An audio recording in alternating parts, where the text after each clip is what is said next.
ប្រទេសទាំង5ដែលពិភពលោកទទួលស្គាល់ថាតូចតែខ្លឹមតើមានប្រទេសណាខ្លះប្រទេសទាំង5ដែលមានផ្ទៃដីតូចប៉ុន្តែមានកម្លាំងយោធាខ្លាំងក្លាលំដាប់ពិភពលោកបើទោះបីជាមានផ្ទៃដីតូចគឺគេផ្អែកទៅលើកត្តាសំខាន់ដូចជាបច្ចេកវិទ្យាអាវុធទំនើបកញ្ចប់ថវិកាការពារជាតិខ្ពស់និងសមត្ថភាពវឹកវើរបស់កងទ័ព 1. ប្រទេសអ៊ីស្រាអែលបើទោះជាអ៊ីស្រាអែលមានផ្ទៃដីត្រឹមតែប្រមាណ 22,072 គីឡូម៉ែត្រការ៉េក៏ពិតមែន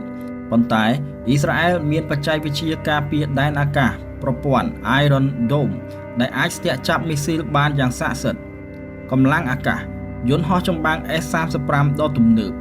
អាវុធនុយក្លេអ៊ែរទោះបីជាមិនដែលប្រកាសជាផ្លូវការប៉ុន្តែពិភពលោកជឿថាអ៊ីស្រាអែលមានអាវុធប្រភេទនេះនៅក្នុងដៃ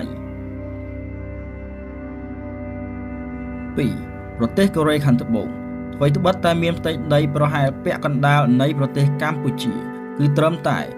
1,210 គីឡូម៉ែត្រការ៉េក៏ពិតមែនប៉ុន្តែកូរ៉េខាងត្បូងមានកងទ័ពខ្លាំងបំផុតមួយនៅអាស៊ីឧស្សាហកម្មអាវុធផលិតដុតក្រោះ K2 Black Panther និងយន្តហោះចម្បាំងដោយខ្លួនឯង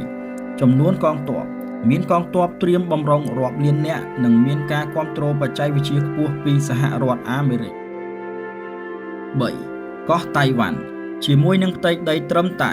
36,197 គីឡូម៉ែត្រការ៉េប៉ុន្តែតៃវ៉ាន់បានវិនិយោគយ៉ាងខ្លាំងលើវិស័យការពារជាតិដើម្បីទប់ទល់នឹងសម្ពាធពីចិនដីគោកយុទ្ធសាស្ត្រផ្ដោតលើមីស៊ីលការពារឆ្នេរនិងប្រព័ន្ធការពារដែនអាកាសកម្រិតខ្ពស់កងទ័ពជើងទឹកមាននាវាមុជទឹកនិងនាវាចម្បាំងទំនើបជាច្រើន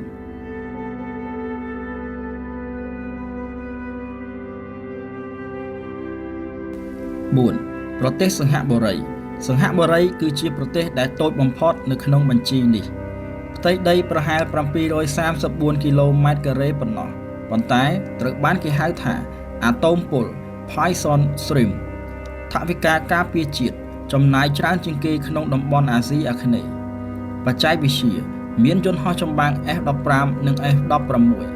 មទាំងប្រព័ន្ធគ្រប់គ្រងសង្គ្រាមតាមបែប Digital ដ៏ទំនើបបំផុត 5. ប្រទេសអារ៉ាប់រួមមានផ្ទៃដីប្រហែល 83,600 គីឡូម៉ែត្រការ៉េហើយត្រូវបានគេប្រសិទ្ធនាមថា Little Sparta ដោយសារតែការទិញអាវុធទំនើបប្រើប្រាស់អាវុធល្អៗបំផុតពីអាមេរិកនិងអឺរ៉ុបបទពិសោធន៍ប្រយុទ្ធកងទ័ពរបស់ពួកគេមានបទពិសោធន៍ប្រយុទ្ធផ្ទាល់ក្នុងសមរភូមិនៅមជ្ឈិមបូព៌ាដែលធ្វើឲ្យពួកគេមានសមត្ថភាពខ្ពស់ជាងទំហំផ្ទៃដីចំណាំភាពខ្លាំងនៃយោធាទំនើបនាពេលបច្ចុប្បន្នមិនអាស្រ័យលើចំនួនមនុស្សច្រើន